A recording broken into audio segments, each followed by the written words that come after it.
خون کہاں تھوکا ہے؟ حضور میں نے تھوکا نہیں، میں نے پی لیا ہے۔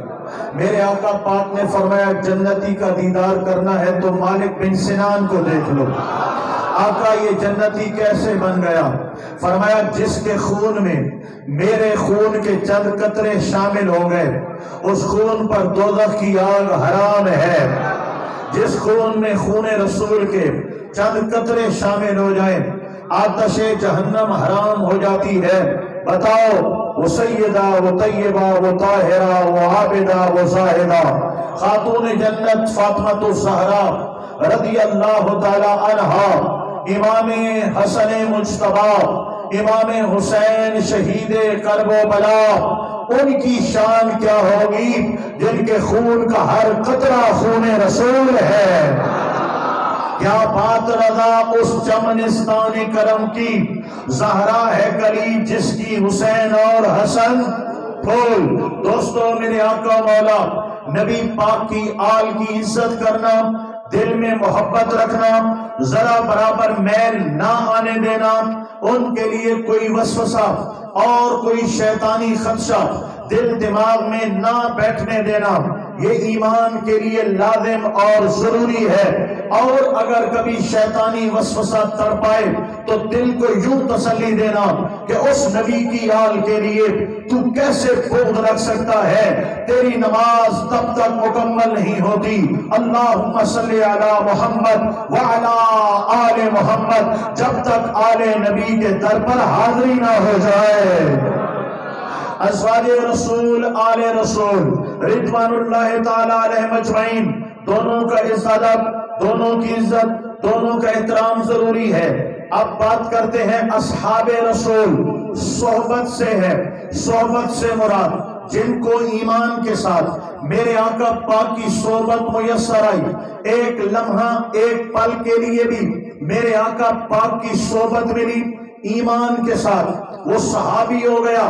اور صحابی کی شان یہ ہے، صحابی کا مرتبہ یہ ہے، حضرت امام ربانی مجدد عرف ثانی الشیخ احمد فاروقی سرہندی رضی اللہ تعالیٰ عنہ، آپ سے سوال کیا گیا مکتوبات شریف کے اندر، جناب سب سے بڑی عبادت کیا ہے؟ آپ نے فرمایا سب سے بڑی عبادت صحبت مصطفیٰ ہے۔ توجہ پوری دینا، سب سے بڑی عبادت صحبت مصطفیٰ ہے۔ پھر دلیل دی، فرمایا نمازوں سے نمازی بنے گا صحابی نہیں بنے گا، حج سے حاجی بنے گا لیکن صحابی نہیں بنے گا، اور جہاد سے غازی بنے گا لیکن صحابی نہیں بنے گا۔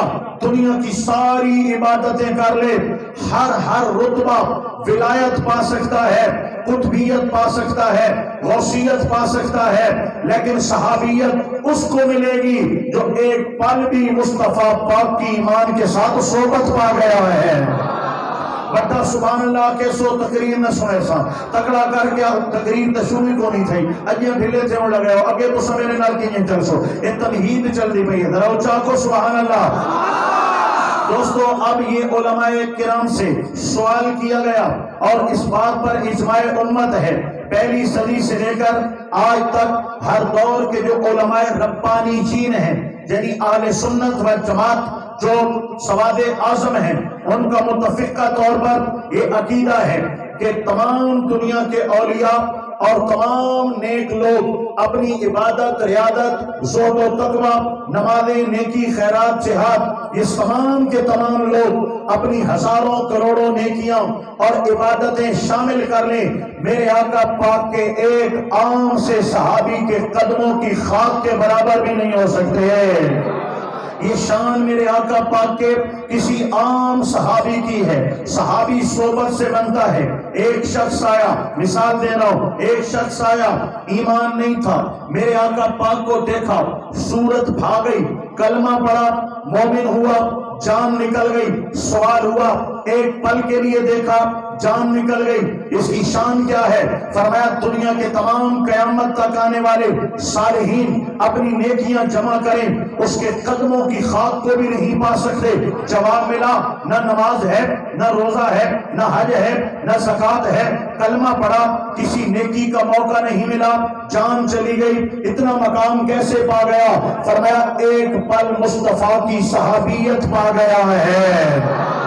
اب ذہنوں میں بات یہ بٹھانی ہے، سبحان اللہ، ذرا نعرہ بھی چونکہ تم آئے ادھر جواب رہے ہو،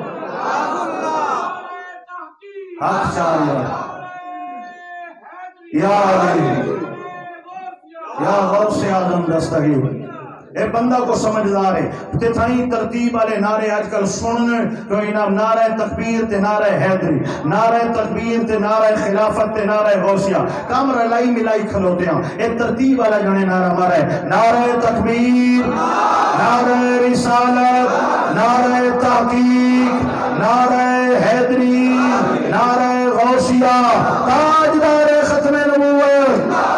اب دوستوں میں بابر یہ کرانا چاہتا ہوں، صحابی ہونا کوئی عام بات نہیں ہے، صحابی ہونا کوئی غیر معمولی بات نہیں ہے، صحابی ہونا کوئی غیر اہم بات نہیں ہے۔ صحابیت ایک پوسٹ ہے، صحابیت ایک رتبہ ہے۔ انبیاء کرام علیہ السلام کے بعد اللہ نے جو رتبہ رکھا ہے وہ صحابیت کا رتبہ رکھا ہے، بہت بڑا اعزاز ہے میرے آقا مولا نبی کریم علیہ السلام کا صحابی ہونا۔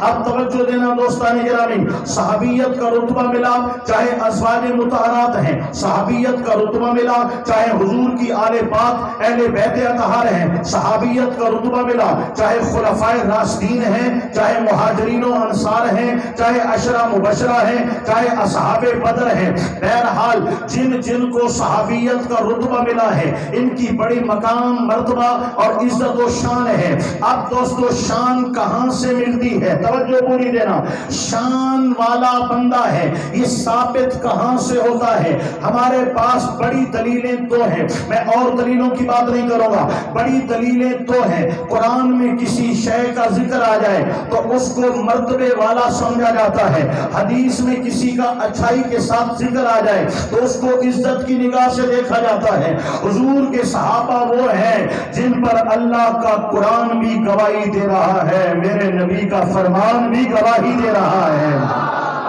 آئیے تلاوت کردہ آیت مبارکہ کے دو الفاظ جو میں نے تلاوت کیے ہیں، آمنو کما آمن الناس، تفصیلوں میں نہیں جاؤں گا، زیادہ لمبی چوڑی بحث میں نہیں جاؤں گا کیونکہ تقریباً 40 منٹ پر میرا خطاب شروع ہوا ہے اور 10:40 تک میں آپ کی سمع خراشی کرتے ہوئے 1 گھنٹے کی مختصر وقت میں اپنی بات پوری کرنا چاہوں گا تاکہ آپ کو زیادہ پریشانی نہ اٹھانی پڑے، لہذا میں ٹو دی پوائنٹ آگے چلتا چلا جاؤں گا، آپ سبحان اللہ بولتے چلے جائیں گے، بولیے ذرا آمنو کما آمن الناس۔ میں ان دو جملوں کا ترجمہ کرنے لگا ہوں، آمنو ایمان لے آؤ، کما آمن الناس ایسے ایمان لاؤ جیسے نبی کے صحابہ ایمان لائے ہیں۔ دوستو اللہ نے نمونہ دیا ہے، اللہ نے ماڈل دیا ہے، اللہ نے معیار بتایا ہے کہ تمہارا ایمان کیسا ہونا چاہیے۔ میں بغیر کسی اور تفصیل کے ایک اور جملہ عرض کرنے لگا ہوں،